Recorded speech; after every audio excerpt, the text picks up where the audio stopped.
जी, तो हम कॉस्ट की बात कर रहे थे कि सेक्सुअल रिप्रोडक्शन की जो कॉस्ट हैं उनने हमने चार कास्ट की बात की, recombination, meiosis, production of sons और चौथी है मीटिंग। ठीक है, ये फोर सेक्सुअल रिप्रोडक्शन की कॉस्ट हैं। तो इनको हम जो है ना बारी बारी डिस्कस करते हैं कि ये कैसे कॉस्ट हैं। अभी तो आपके जहन में ये सारे बेनिफिट्स आपको दिखाई दे रहे हैं, और हालांकि ये कॉस्ट हैं।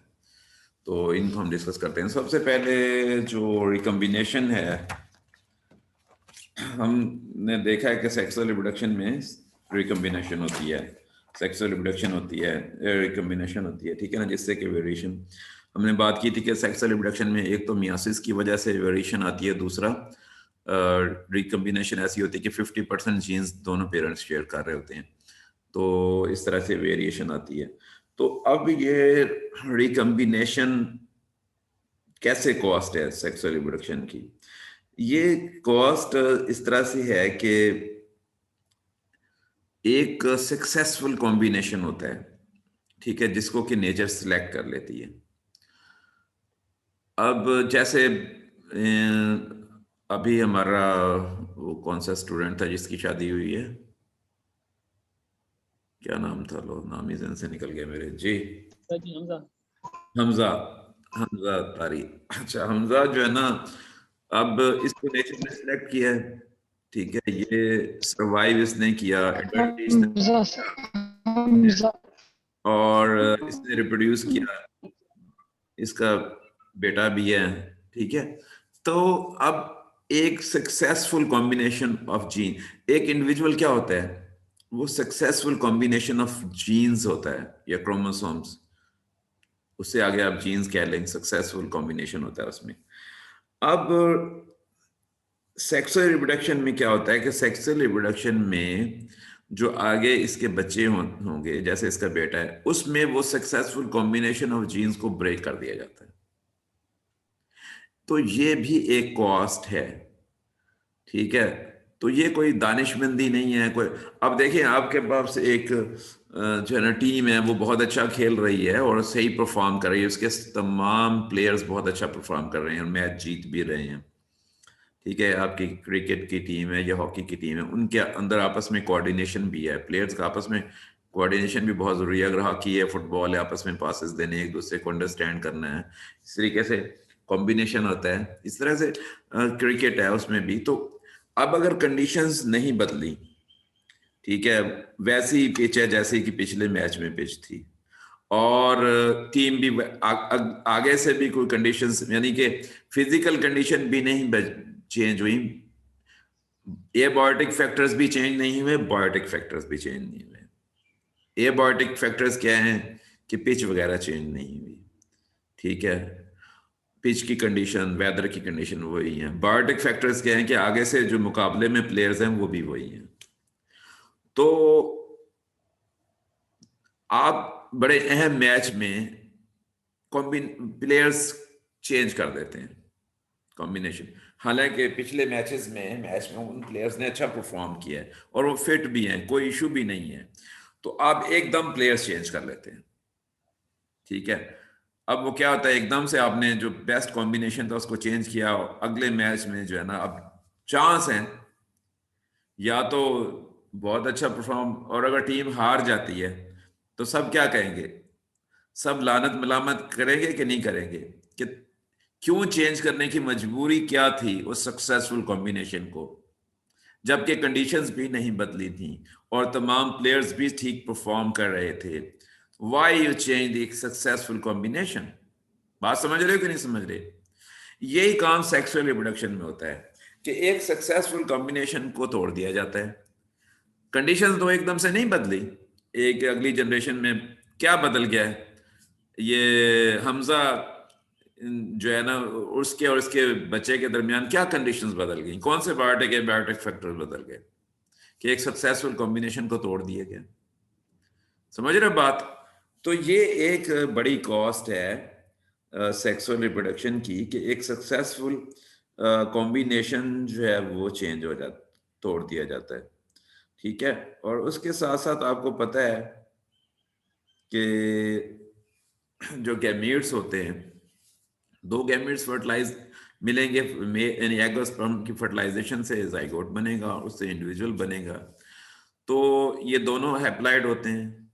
आमतौर पे जो क्या उसे कहते हैं, टू हैप्लॉइड गैमीट्स मिलके तो इंडिविजुअल बनता है। एक्सेप्शंस क्या हैं? एक्सेप्शन हैप्लोडिप्लॉइडी किया वो मैं बताना भूल गया, कि जैसे वेस्प्स हैं, कुछ बीज में भी ऐसा होता है कि जो अनफर्टिलाइज्ड एग से मेल डेवलप हो जाता है। आपने पढ़ा होगा वेस्प में, बाज बीज में भी ऐसा हो जाता है, जबकि फीमेल्स जो हैं वो फर्टिलाइज्ड एग से डेवलप होती हैं। तो इसको हम, इस सेक्स डिटर्मिनेशन के मैकेनिज्म को हम हैप्लोडिप्लॉइडी कहते हैं। पढ़ा हुआ है आप लोगों ने? पता है ना इसका? तो you are, I think you are familiar with this. Haplodiploidy का पता है? नो सर, ये नहीं पता। वो पार्थिनोजेनेसिस पढ़ा था जिसमें अनफर्टिलाइज्ड।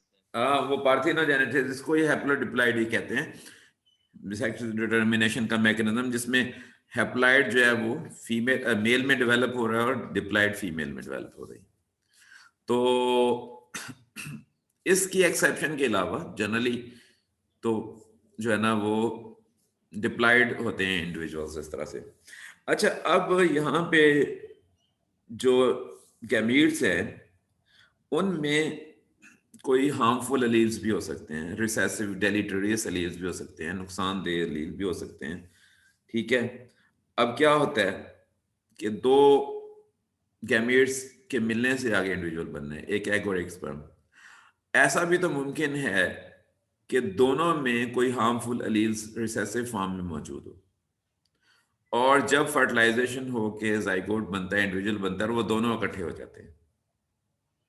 ठीक है, तो ये भी तो एक नुकसान की बात है। ठीक है, जब जो कि ए सेक्सुअल रिप्रोडक्शन में ऐसा नहीं होता। ठीक है, ये भी, और आगे हम इन बातों को लेके चलेंगे। सर इस तो बात जी, समझ आ गई बात या नहीं समझ आई?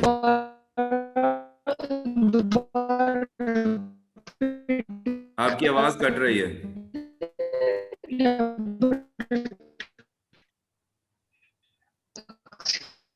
सर हमजा की आवाज ब्रेक हो रही है। सर इसकी समझ नहीं, इसे एलैबोरेट कीजिएगा। क्या आवाज आपकी कट रही थी, समझ नहीं आई? जी, क्या कह रहे हैं आप हमजा, समझ नहीं आई?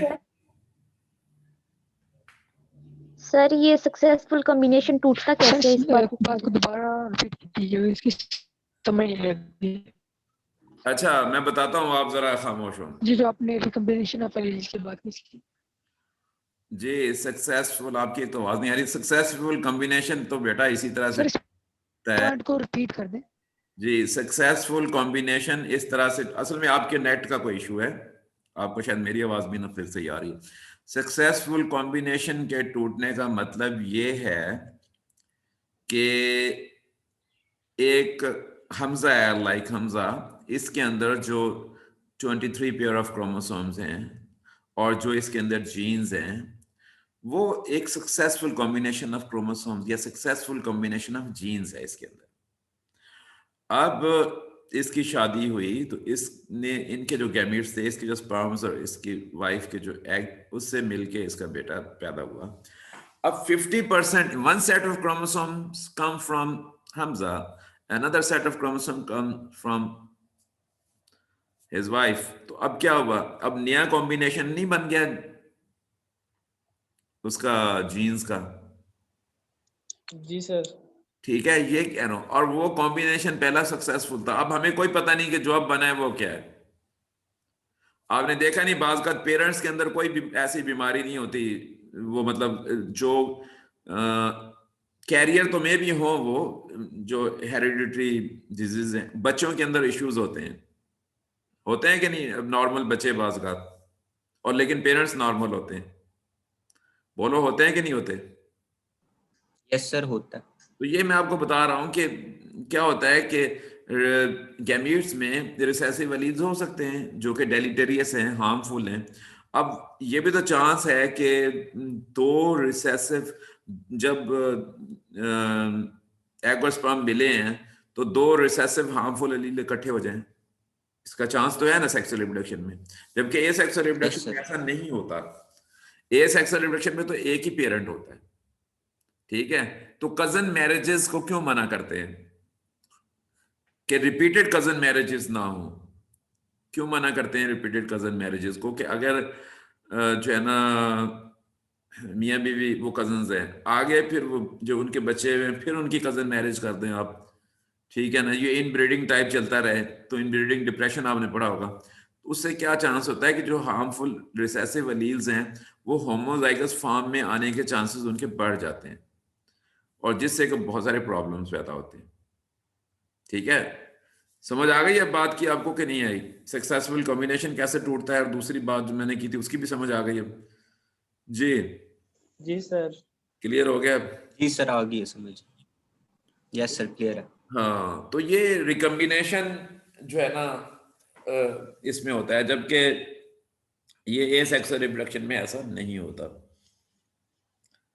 जी, इसमें किसी का और कोई क्वेश्चन है तो बताएं, वरना अगली बात हम करते हैं।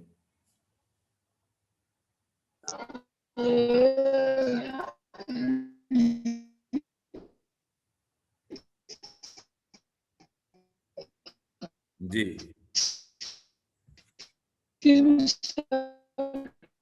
हमजा, तुम कोई मैसेज वैसेज कर दो, मेरे ख्याल मैसेज की ऑप्शन मैंने बंद तो नहीं। आवाज आ रही है?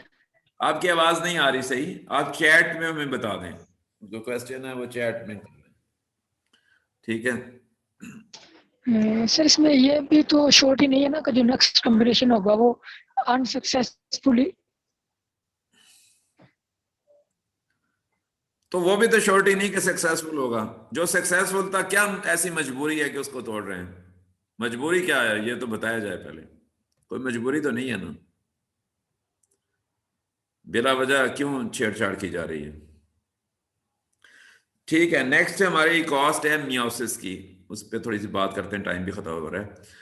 मियोसिस की कॉस्ट जो नेक्स्ट है वो, अब देखें इसमें क्या है कि अगर आपको कहीं से 100 मिल रहे हो, 100 रुपीज का प्रॉफिट मिल रहा हो और कहीं 50 मिल रहा हो, तो आप कहां पे अपनी चीज बेचेंगे बताएं जी?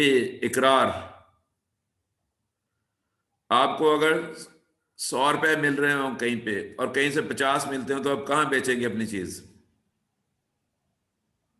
100 वाली जगह ऑफ कोर्स। 100 वाली जगह। अब देखें बात यह है कि मियोसिस जिसके आप इतने ज्यादा फायदे, एक नुकसान की मैं बात कर रहा हूं अभी, और भी इसमें नुकसान आते हैं। देखें मियोसिस में एक नुकसान तो ये है कि अगली जनरेशन में सेक्सुअल रिप्रोडक्शन में गैमीट्स के जरिए, मियोसिस के जरिए गैमीट्स बनते हैं, तो आप सेक्सुअल रिप्रोडक्शन में 50% जीन्स अपने शेयर करते हैं। अगर एसेक्सुअली रिप्रोड्यूस करते तो 100% जीन्स आपके होते। अब हम क्या कहते हैं जी, हर कोई अपने ज्यादा से ज्यादा जीन्स पास ऑन करने की कोशिश करता है। तो एसेक्सुअल रिप्रोडक्शन में कोई इंडिविजुअल अपने 100% जीन्स अगली जनरेशन में भेजता है, जबकि सेक्सुअल रिप्रोडक्शन में 50% जीन्स आप अगली जनरेशन में भेजते हैं। तो 50% का तो स्ट्रेट अवे घाटा हो गया ना, कि नहीं हो गया? हम क्या कहते हैं, आपकी कोशिश होती है कि आपकी ज्यादा जायदाद हो, आप ज्यादा जायदाद छोड़ के जाएं अपने बच्चों के लिए, आपके मुरब्बे हो, जमीनें हो, जायदादें हो, अपनी ज्यादा विरासत छोड़ के जाएं, यही होती है कोशिश। तो एक विरासत तो ये है फिजिकल थिंग, एक विरासत है जो आपका जेनेटिक मटेरियल है, जो आप जीन्स आगे पास ऑन कर रहे हैं।